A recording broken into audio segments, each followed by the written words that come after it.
Hi everyone, welcome back to our YouTube channel let's smile PSC. ഇന്ന് നമ്മൾ നോക്കാൻ വേണ്ടിയിട്ട് പോകുന്നത് 2024 ഒക്ടോബർ മാസത്തെ കറണ്ട് അഫെയറുകളാണ്. സംസ്ഥാന സർക്കാർ ഈ വർഷത്തെ മികച്ച തദ്ദേശ സ്വയംഭരണ സ്ഥാപനങ്ങൾക്കുള്ള അവാർഡുകൾ പ്രഖ്യാപിച്ചു. മികച്ച ജില്ലാ പഞ്ചായത്ത് മലപ്പുറം, മികച്ച കോർപ്പറേഷൻ തിരുവനന്തപുരം, മികച്ച നഗരസഭ കൊയിലാണ്ടി, മികച്ച ബ്ലോക്ക് പഞ്ചായത്ത് കല്യാശ്ശേരി വൈക്കം, മികച്ച പഞ്ചായത്ത് പീലിക്കോട് കതിരൂർ. ഭക്ഷ്യസുരക്ഷാ സൂചികയിൽ രണ്ടാം തവണയും ദേശീയതലത്തിൽ കേരളം ഒന്നാം സ്ഥാനത്ത്. കേരള ചലച്ചിത്ര വികസന കോർപ്പറേഷന്റെ നേതൃത്വത്തിൽ സ്ത്രീകൾക്കായി ഒരുക്കുന്ന താമസ പദ്ധതിയാണ് സഖി ഡോർമിട്രികൾ. ഓർമ്മകൾ തലച്ചോറിൽ എങ്ങനെ സംഭരിക്കപ്പെടുന്നു എന്നറിയാൻ പഠനം നടത്തുന്ന മലയാളി ഗവേഷകൻ ഡോക്ടർ സജിൻ കുമാർ ശ്രീധരന് ഇൻവെസ്റ്റിഗേറ്റർ പുരസ്കാരം. ശുക്രഗ്രഹത്തെക്കുറിച്ച് പഠിക്കാൻ വീനസ് ഓർബിറ്റർ മിഷൻ എന്ന പേരിൽ ഇന്ത്യ ദൗത്യം ആരംഭിച്ചു. ഇന്ത്യൻ ബഹിരാകാശ സഞ്ചാരികളെ ചന്ദ്രനിലെത്തിച്ച് ഭൂമിയിൽ തിരിച്ചിറക്കുന്ന ISROയുടെ പദ്ധതിയാണ് ചന്ദ്രയാൻ 4 മിഷൻ. ആൻഡമാൻ ആൻഡ് നിക്കോബാർ ദ്വീപസമൂഹത്തിലെ തലസ്ഥാനമായ പോർട്ട് ബ്ലെയറിൻ്റെ പേര് വിജയപുരം എന്നാക്കി കേന്ദ്ര സർക്കാർ. 70 വയസ്സ് കഴിഞ്ഞവർക്ക് 5 ലക്ഷം രൂപയുടെ ആരോഗ്യ ഇൻഷുറൻസ് പരിരക്ഷ സൗജന്യമായി നൽകുന്നതിനുള്ള കേന്ദ്ര സർക്കാരിൻ്റെ പദ്ധതിയാണ് ആയുഷ്മാൻ ഭാരത്.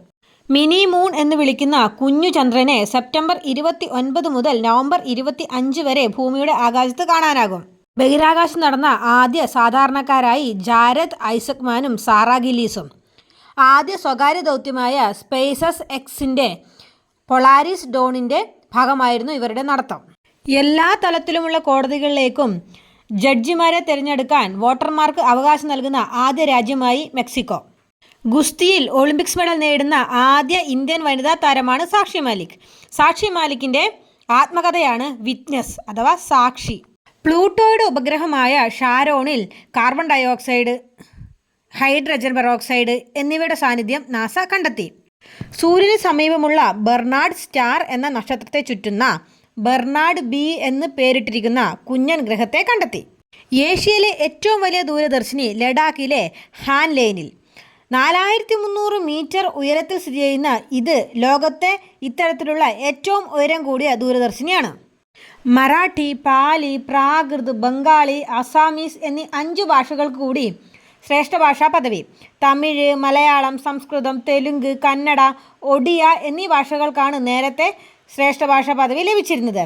ഇതോടെ ശ്രേഷ്ഠ ഭാഷകളുടെ എണ്ണം 11ആയി. തമിഴാണ് ആദ്യമായി ശ്രേഷ്ഠ ഭാഷയായി അംഗീകരിക്കപ്പെട്ടത്. ഒക്ടോബർ മാസത്തെ കറണ്ട് അഫെയറുകൾ ഇത്രയുമൊക്കെയാണ്. നിങ്ങൾക്ക് ഈ വീഡിയോ ഇഷ്ടപ്പെട്ടാൽ തീർച്ചയായിട്ടും ലൈക്ക് ചെയ്യുക, ഷെയർ ചെയ്യുക. നോട്ടിഫിക്കേഷനുകൾ ലഭിക്കുന്നതിനായിട്ട് സബ്സ്ക്രൈബ് ചെയ്ത് ബെല്ലൈക്കൺ എനേബിൾ ചെയ്യുക. ബൈ.